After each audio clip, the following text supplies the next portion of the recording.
Because the solution cools when ammonium chloride is added to water, then heat must have been absorbed from the surroundings, causing the surroundings to cool down.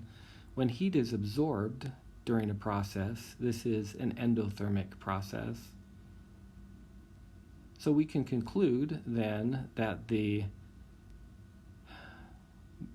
difference in the magnitudes of the lattice energy and the heat of hydration of ammonium chloride are such that the heat of hydration is less than the lattice energy.